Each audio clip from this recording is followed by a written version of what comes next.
2024년 이 마지막 주일,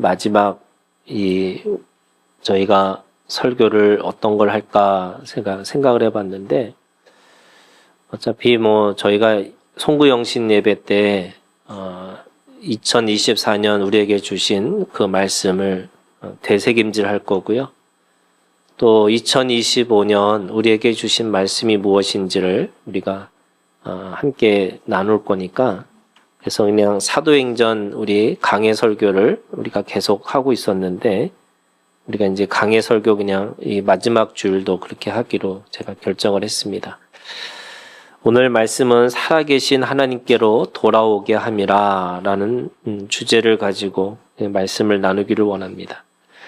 오늘 바울은 1차 선교 여행을 통해서 지금 오늘 14장 우리가 읽은 8절에 있는 말씀에 보면 루스드라라고 하는 지역으로 들어갑니다.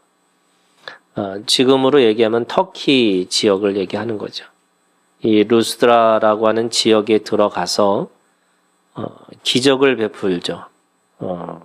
평생에 걸어보지 못한 사람을 걷게 하는 겁니다. 성경의 이야기가 이 기적의 이야기들이 많죠. 근데 기적이라고 하는 것은 자연의 법칙을 깨서 그 깨는 걸 통해서 하나님이 두 가지를 보여주시는 거예요. 하나는 하나님의 능력이, 하나님의 살아계심을 그 자연의 법칙을 깨시면서 보여주시는 것도 있고요. 또 그걸 통해서 하나님이 얼마나 생명을 사랑하시는지 그 사랑의 표시로 기적을 베푸시는 거죠. 그러면 이 시대에도 기적이 있느냐라고 묻는다면 여러분 당연히 있습니다. 기적이라는 것은 오늘 우리가 가지고 있는 모든 삶 속에서 이해되지 않고 설명되지 않는 일들이 얼마나 많이 있습니까? 그래서 기적이라는 것이 있는 거예요. 그런데 또 이거를 우리가 모든 것을 다 기적으로 이해를 하면 기적이 뭐가 돼요? 여러분 자연이 되는 거예요. 그래서 하나님은 원래 자연을 주신 거지 기적을 주신 게 아니에요. 기적은 자연의 법칙을 깨는 게 기적입니다. 그러니까 하나님은 우리에게 천지를 창조하셔서 그 천지의 창조를 보시기에 좋았더라 라고 하는 그 자연의 법칙을 따라 살아가는 것이 하나님이 보시기에 좋았다라고 하는 겁니다. 그래서 카오스라고 하는 혼란에서 코스모스라고 하는 하나님의 조화 또는 하나님의 그 질서를 만드신 것을 보시기에 좋았다 이렇게 얘기하시는 거죠. 그런데 어느 순간에 그 코스모스라고 하는 조화를 질서를 깨트리시는 거예요. 왜냐하면 그걸 통해서 하나님의 살아계심을 보여줘야 되기 때문에 그런 거고 또 하나님이 그를 얼마나 사랑하시는지를 보여주는 겁니다. 자, 그런데 오늘 바울은 그렇게 얘기합니다. 9절에 이 기적을 이야기하기 위해서 뭐라고 말하고 있냐면 바울이 말하는 것을 듣거늘 바울이 주목하여 구원받을 만한 믿음이 그에게 있는 것을 보고 이렇게 얘기합니다. 하나님이 은혜를 베푸시고 또 그 기적을 통해서 하나님의 살아계심과 하나님의 은혜를 베푸시려고 하는데 누구에게 베푸시냐면 오늘 말하는 게 뭐냐면 이렇게 얘기해요. 구원받을 만한 믿음이라는 거예요. 구원받을 만한 믿음이라는 게 도대체 뭘까라고 생각해 보면 이렇게 얘기합니다. 9절에 바울이 말하는 것을 듣거늘 이렇게 시작하는 거예요. 그리고 바울이 주목하여 이렇게 얘기하는 거죠. 그리고 믿음을 보았습니다. 바울이 말하는 것을 들었다라는 게 뭐냐면 여러분 구원받을 만한 믿음이라는 것은 어디서부터 시작하냐면 듣는 귀부터 시작하는 거죠. 그래서 들음으로 인해서 믿음이 있고 그 믿음으로 내가 구원을 시인하고 내가 그걸 시인하는 순간에 그 구원이 우리에게 확 확정되어지는 거라고 말씀하고 있는 겁니다. 그래서 구원받을 만한 믿음이라는 게 뭐냐면 그가 뭔가 이 바울이 뭔가 대단한 어떤 영적인 눈을 가지고 그를 본 게 아니고요. 그가 복음을 들었다는 거예요. 복음을 듣고 있다는 거예요. 여러분, 복음을 들을 만한 귀가 있는 게 믿음의 시작인 거예요. 그러면 들었다는 게 뭘까? 우리가 사람들이요, 소리가 있는 거잖아요. 제가 미국에서 늘 제가 8년을 살면서 영어가 잘 안 돼요. 그런데 어떤 확신이 있냐면 미국 애들도 들어도 잘 모를 거다라는 확신이 갖고 늘 그 자부심을 갖고 살았어요. 왜요, 여러분? 우리도 똑같잖아요. 한국말 한다고 여러분 다 들으세요? 그렇지 않잖아요. 저는 이게 들을 만한 귀라는 게 그게 그냥 소리를 들었다라는 뜻이 아니겠죠. 그거를 말을 내 마음으로 내가 듣고 있다는 거예요. 그래서 들을 귀라는 것은 사실은 마음의 귀예요. 마음에 내가 들을 수 있는 태도가 되어졌다라고 말하는 거예요. 바울이 그거를 본 거예요. 저는요, 복음을 들을 때 사람의 표정이요, 이 사람이 듣고 있는지 안 듣고 있는지가 제 인생에서 가장 인상적인 또는 가장 강력한 그 듣는 귀라는 거에 사람의 표정이 어떻게 변하는지를 제가 중국에 가서 경험했어요. 제가 중국에 처음 갔을 때 대련을 갔는데 그 대련에 그 미국 선교사예요. 그분은 한국 사람이지만 미국 선교사로 오셔가지고 그분하고 이제 교회 얘기도 하고 뭐 다른 얘기 하는데 영어 학원을 간 거예요. 근데 그 영어 학원의 선생님이 이제 영어로 서로 대화를 하고 있는데 그분한테 예수 이야기를 한 거예요. 저는 설마 21세기에 영어를 아무리 뭐 그 중국이라고 할지라도 예수를 모르는 사람이 있을 수 있을까? 이런 생각을 했었어요. 근데 그분이요, 예수 얘기를 그 선교사님이 그 영어 선생님한테 중국분인데 영어로 예수님을 설명해 주는데 그분의 표정이 진짜로 듣고 있는 거예요. 야, 그분의 표정이 뭐냐면 어떻게 그런 사람이 있을 수 있지? 어떻게 그런 사람을 내가 몰랐지? 라고 하는 그 표정이 있었어요. 그러니까 제가 이렇게 보면서 야, 복음을 듣는 사람의 마음, 그 마음의 귀가 열렸다는 게 저런 거였구나. 저런 모습이구나. 여러분, 요즘에 한국 사람들한테 예수 이야기하면 뭐라 그래요? 다 들었다고. 다 알고 있다고. 내가 왕년에 하고 시작하면서 나도 어렸을 때 교회를 다녀봤고 뭐 예수 이야기 너무 많이 들었고 뭐 이렇게 얘기하잖아요. 안 들은 거예요. 여러분, 들었다고 말하는 게 뭐예요? 그냥 소리를 들은 거예요. 지금 바울이 지금 그 루스라에 있는 그 걷지 못하는 사람에게 말을 했다는 거예요. 바울이 말하는 것을 듣거늘 이렇게 시작하는 거죠. 그랬더니 이 사람이 정말로 듣고 있구나. 그래서 바울이 주목하여 구원받을 만한 믿음, 그 사람의 얼굴에 나온 거죠. 그 사람의 태도에 나와 있는 거예요. 아, 이 사람이 듣고 있고 그 복음을 통해서 뭔가를 갈급하고 있는 거구나 라고 하는 것을 알게 된 거죠. 그랬더니 그에게 뭐라고 그래요? 10절에 큰 소리를 이르되 네 발로 바로 일어서라 하니 그 사람이 일어나 걷는지라. 여러분, 두 사람의 대화가 있어요. 어떤 대화냐면 큰 소리를 이르되 네 발로 바로 일어서라. 이게 무슨 말일까요? 여러분, 그 사람에게는요, 그런 말은 한 번도 들어보지 못한 말이에요. 왜요? 8절에 이렇게 얘기하잖아요. 발을 쓰지 못하는 한 사람이 앉아 있는데 나면서 걷지 못하게 되어. 부모한테도 들어보지 못한 말이에요. 왜? 나면서부터 걷지 못한 사람이기 때문에 그런 거죠. 나면서 걷지도 못한 사람이 무슨 소리를 들었냐? 자기 인생에 가장 충격적인 말을 들은 거죠. 그게 뭐냐면 일어나서 바로 네가 네 발로 바로 일어서라 이렇게 얘기한 거예요. 지금 자기가 한 번도 들어보지 못한 그 말을 듣는 순간 그가 어떻게 해요? 그 사람이 일어나 걷는지라 이렇게 되는 거예요.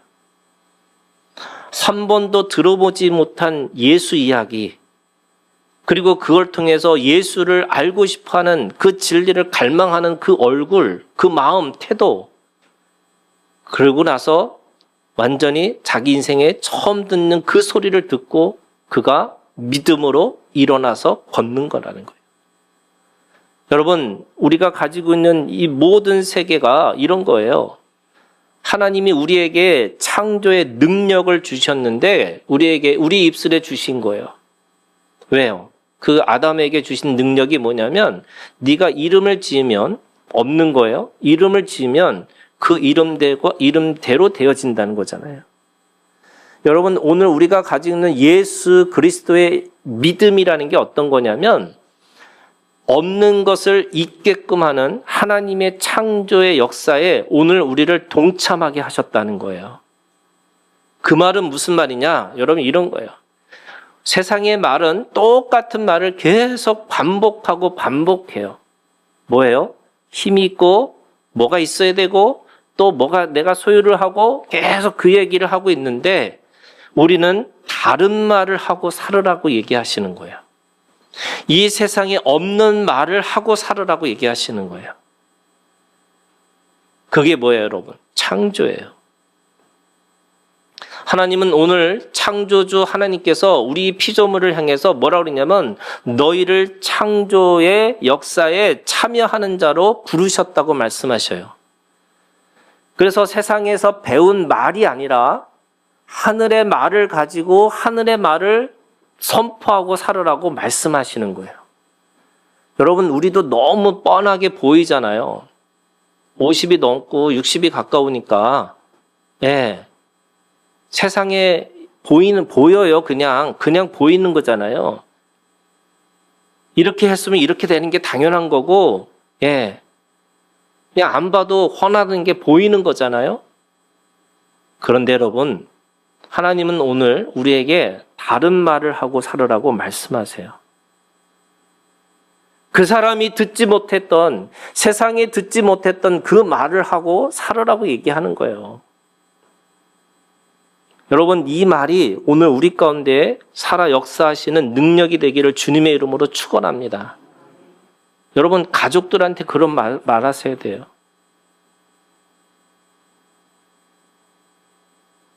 우리는 저도 마찬가지지만 뭐 좋은 얘기 듣고 살지는 않았어요. 그죠?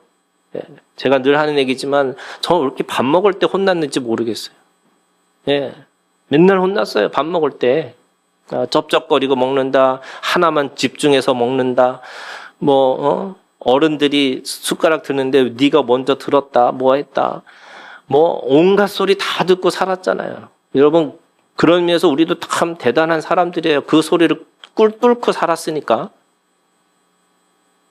그런데 여러분, 오늘 우리들의 자녀들하고 우리 가족들한테 하는 말이 여러분, 하나님 앞에 하나님의 사람으로 하나님의 뜻을 따라서 하나님의 말을 하고 살아갈 수 있도록 우리를 불러주셨으니까 우리가 세상에 듣지 못한 말을 하고 살아가야죠.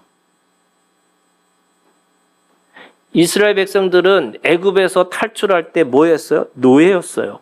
그들은 40년 동안 그 광야 속에서도 여전히 자신들이 노예라고 생각하고 살았어요. 그런데 여러분, 하나님은 그들을 애굽에서 나온 사람으로 대우하지 않으시고 에덴 동산에서 나온 사람으로 대우하셔서, 그리고 죄지은 아담처럼 대우하지 않으시고 새로운 아담이 오실 예수 그리스도가 오셔서 새로운 하나님의 사람으로 그렇게 대우하셔서 몇천 년 뒤에 오실 예수가 있을 것이지만 이미 그들에게도 이미 예수가 있는 것처럼 그들에게 그렇게 대우하시고 그들에게 말씀하셨어요. 너는 내 백성이 되고 나는 너희 하나님이 될 것이다. 그렇게 죄 많은 사람들에게, 아니 어떻게 보면 40년 동안 그렇게 광야를 뚫고 지나가면서도 그렇게 하나님의 은혜를 경험했음에도 불구하고 여전히 뒤돌아보면서 애굽이 좋았다고 말하는 그들에게도 하나님은 굴하지 않으시고 그들에게 복음을 전하셨어요. 너는 내 것이라고. 너는 내 소유라고. 그리고 하나님의 자녀라고. 그래서 신약에서도 여러분 그렇게 너무너무 말이 많고 탈이 많은 그 고린도 교회를 향해서도, 그리고 그 현실에 있는 땅에 있는 교회들을 향해서도 뭐라고 말씀하시냐면 너희들이 거룩한 사람들, 성도라고 얘기하시는 거죠. 성도 아니에요, 여러분. 거룩한 사람 아니었잖아요. 그 안에서도 엄청난 문제가 있고 갈등이 있었고 어떤 그 안에서도 수많은 사람들에게 있어서 너무나 많은, 그래서 분명한 죄를 갖고 있는 사람들임에도 불구하고 하나님은 그들을 향해서 성도라고 하는 거룩한 사람이라고 말씀하세요. 이게 뭐예요? 창조의 말이에요. 여러분, 오늘 우리 가운데 이 창조의 말이 살아있기를 주님의 이름으로 축원합니다. 자, 오늘 이 창조의 역사를 보고 나니까 이 사람들은요, 어떻게 생각하냐면 지금 바나바를 제우스라고 생각하고 바울을 헤르메스라고 생각하는 거예요. 왜? 그들이 생각하는 신의 경지에 있다고 생각하는 거죠. 평생 걸어보지 못한 사람을 걷게 하셨다. 이 능력 가운데 보니까 여러분, 이야, 이 사람이야말로 대단하구나. 여러분, 지금 버전으로 얘기하면 보살이에요. 그죠? 예, 보살이잖아요. 온갖 보살들이 요즘에 판을 치잖아요. 그랬더니 뭐래요, 지금? 바울이 뭐라고 그래요? 지금 11절 무리가 바울이 한 일을 보고 루가오니아 방언으로 소리질러, 그러니까 방언을 얘기하니까 이 사람들이 지금 섬에 바나바와 바울이 이게 무슨 일인지 정확하게 알지 못했어요. 그런데 13절 시외 제우스 신당의 제사장이 소와 화환들을 가지고 대문 앞에 와서 무리가 함께 제사하고자 하니까 그때서야 이들이 우리를 신으로 대접하려고 하는 거구나.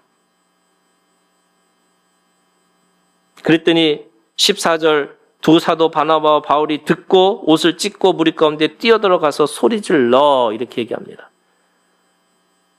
그러면서 15절 우리도 여러분과 같은 성정을 가진 사람이라 여러분에게 복음을 전하는 것은 이런 헛된 일을 버리고 천지와 바다와 그 가운데 만물을 지으시고 살아계신 하나님께로 돌아오게 합니다. 왜 이것을 헛된 일이라고 말했을까?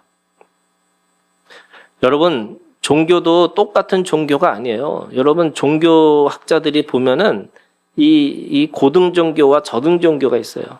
이 고등종교라고 하는 것은 뭐냐면 여러분 그 안에 도덕과 윤리가 있어요. 그런데 여러분 저등종교는 도덕과 윤리가 없어요. 뭐만 있느냐? 그 안에 성공만 있어요. 왜 이렇게 여러분 온갖 보살이 왜 이렇게 많은 줄 아세요? 그것도 아셔야 돼요, 여러분. 자기의 입맛에 맞는 보살을 찾기 때문에 그렇게 보살이 맞는 거예요. 왜? 자기 입맛이 뭐예요? 성공해야 되니까. 반드시 이루고 말리라 라고 하는 그 마음이 있기 때문에 그 온갖 보살들을 다 찾아갈 수밖에 없어요. 제일 용한 여러분 보살은 누군지 아세요? 내 마음을, 내 뜻을 정확하게 읽어주고 그것을 위해서 이루어진다고 말해주는 보살이에요. 하나님은 우리에게 말씀하세요. 우리에게 기도하라고 하셨고 우리에게 하나님의 뜻을 따라서 살려고 하니까 결국에는 우리에게 원하시는 이 고등종교의 특징이 뭐냐면 내 뜻대로 마옵시고 하나님의 뜻대로 하옵소서. 여러분, 내 뜻을 꺾어야 된다는 거예요. 그 안에서 도덕과 윤리가 있느냐는 거예요. 그 안에 정말로 생명이 있느냐는 거예요. 그런데 여러분 생명이 있는 거 없는 거 상관없이 무조건 이루어지는 거예요. 그게 뭐예요? 이게 지금 바울이 얘기했다는 거예요. 뭐라 그러냐면 여러분에게 복음을 전하는 것은 이런 헛된 일을 버리고, 지금 사람들은 뭐만 보고 있냐면 평생 걷지 못한 사람이 걸었다라고 하는 그 사건을 보니까 우와 하고 능력을 보는 거예요. 그런데 지금 바울과 바나바는 뭘 얘기하고 있냐면 능력을 보지 말고 그 능력을 주시는 하나님을 보라는 거예요. 달을 보라고, 달을 가리키라고 손가락을 했는데 사람들을 뭘 봐요? 손가락만 보는 거예요. 그래서 손가락에 뭐가 꼈느냐, 안 꼈냐, 왜 손가락이 짧느냐, 손가락이 못생겼다, 이런 얘기하는 거예요. 달을 보라고 하는데. 진리가 무엇인지를 알아야 되는데 그 진리의 능력에 관심이 있어요. 진리의 능력도 아니에요. 자기가 원하는 방식의 능력을 바라고 있는 거예요. 그게 뭐냐면 헛된 일이라고 얘기하는 거예요.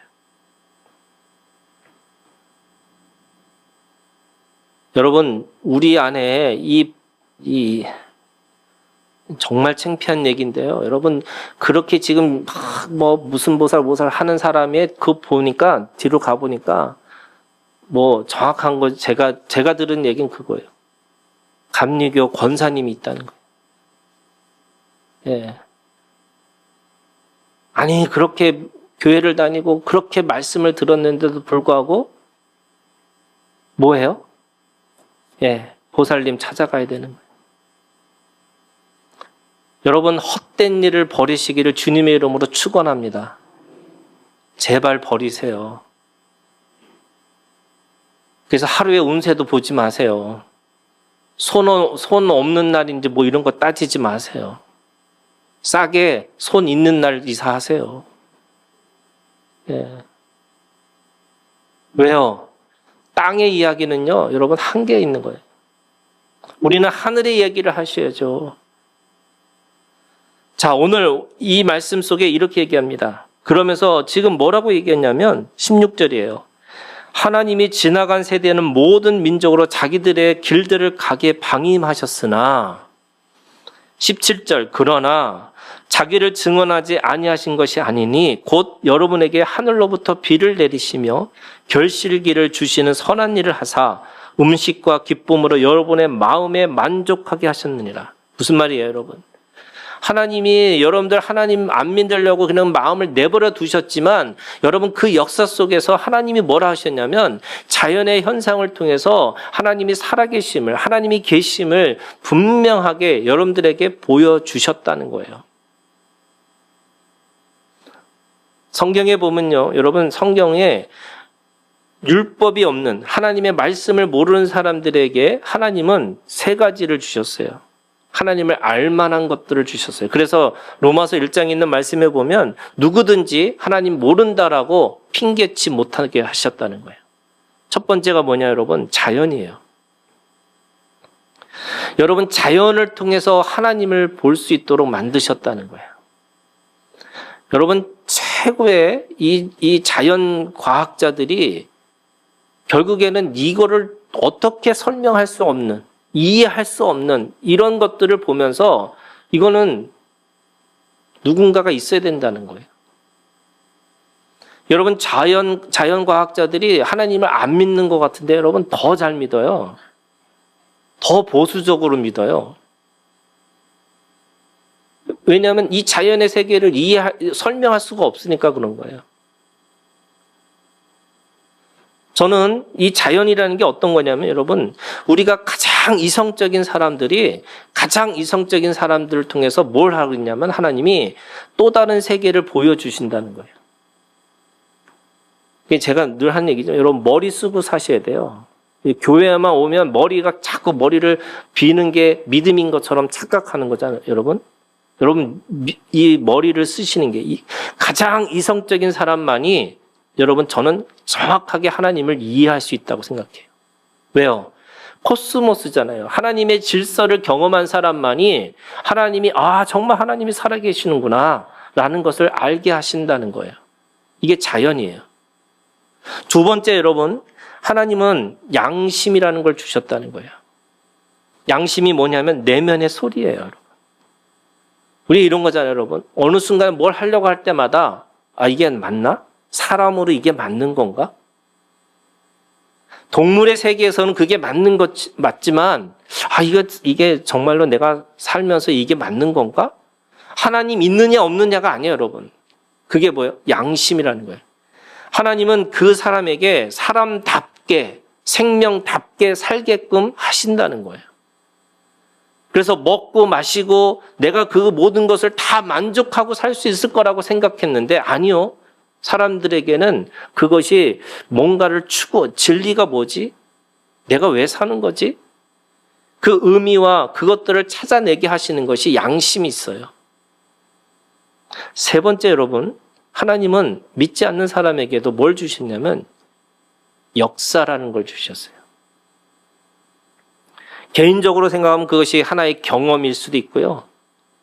또 인간의 모든 쓰여진 모든 그 히스토리라고 하는 그의 역사를 우리가 바라볼 수 있는 거죠. 그럼 이 역사 속에 뭐 하는 거냐? 여러분, 이 역사를 통해서 자기의 체험을 통해서 뭘 느끼냐면 어떤 것을 추구하고 살아야 되는지를 우리에게 가르친다는 거예요. 그게 역사예요. 요즘에 여러분 과거가 현재를 이끈다는 거잖아요. 죽은 자가 산 자에게 우리에게 구원의 역사를 주신다는 거잖아요. 가장 연약함이 가장 강함이라고 우리에게 말씀하고 있잖아요. 그걸 뭘 통해서 하는 거예요? 역사를 통해서요. 성경은 우리한테 직접적으로 진리를 말하고 있지만 간접적으로 우리가 가지고 있는 이 자연과 양심과 이 역사라는 걸 통해서 살아계신 하나님을 알만한 것들을 주셨다라고 말씀하세요.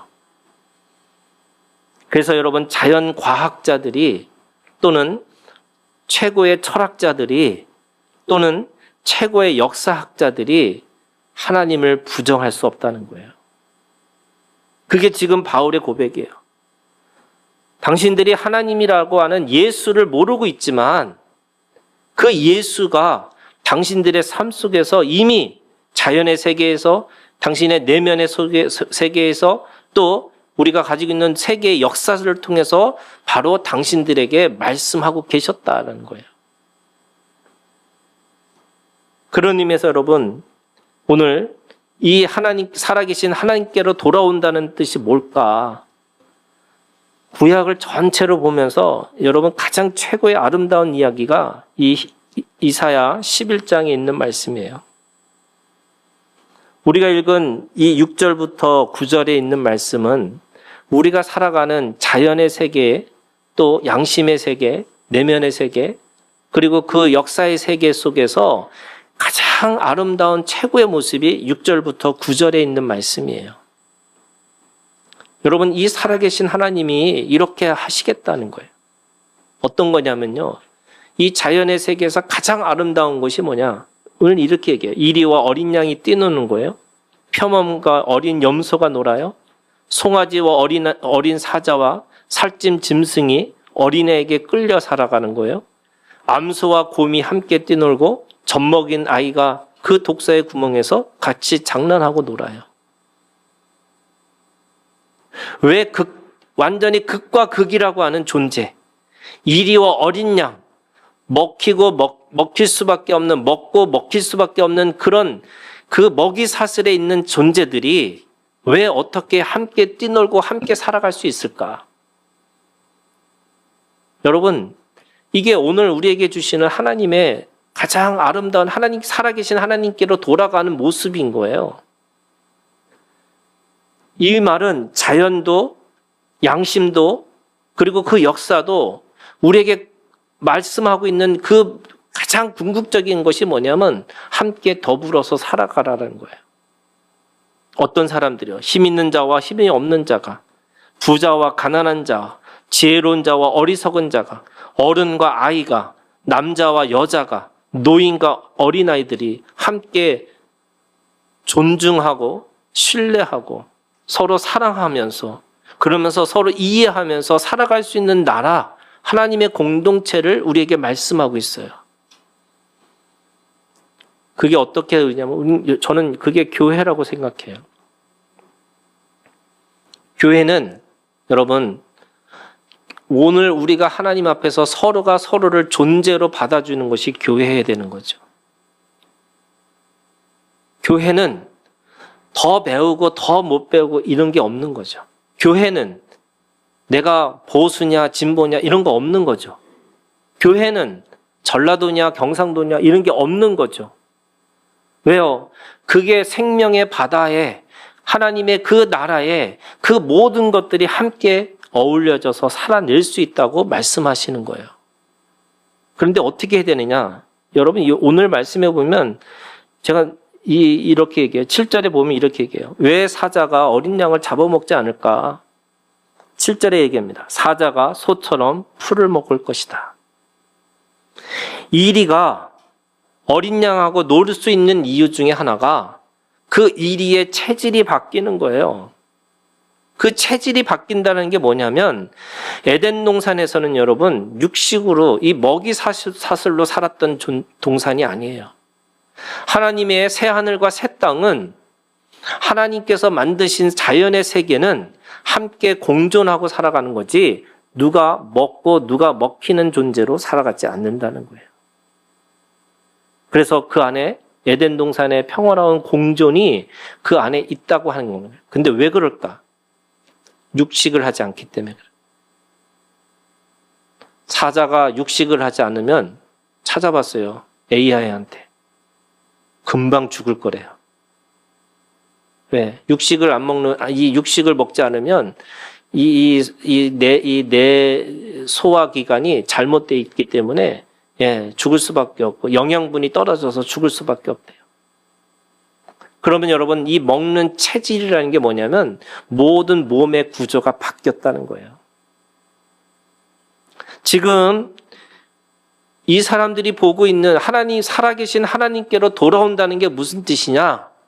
능력이 아니라 그 능력을 주시는 자가 누구인지를 보게 하는 거고 그 능력 주시는 자를 보게 하심으로 인해서 어떻게 하면 그 삶의 모든 삶의 체질이 바뀐다는 거예요. 여러분 예수 그리스도 안에서 체질이 바뀌는 역사가 있기를 주님의 이름으로 축원합니다. 내 거룩한 산 그게 또 다른 에덴 동산이에요. 해됨도 없고 상함도 없어요. 비교와 경쟁이 없기 때문에 그런 거예요. 물이 바다를 덮음과 같이 이 물이 바다를 채우듯이 주님을 아는 지식이라고 하는 하나님의 생명의 지식이 그 모든 땅에 가득하기 때문에 이제는 내 삶의 체질이 바뀐 거예요. 그런 의미에서 여러분 살아계신 하나님께로 돌아오게 한다는 뜻이 뭐냐? 세 가지가 있습니다. 첫 번째, 여러분 새로운 공동체로 초대받은 거예요. 그래서 여러분 여기도 똑같은 게 아니에요. 여러분 새로운 공동체, 하나님의 나라의 공동체로 여러분을 초대하셨어요. 그러기 위해서 두 번째, 여러분 새로운 삶의 양식을 가지셔야 돼요. 그래서 교회 안에서도 비교하고 경쟁하고 또 내가 뭔가를 잘해야 되는 이게 아니에요, 여러분.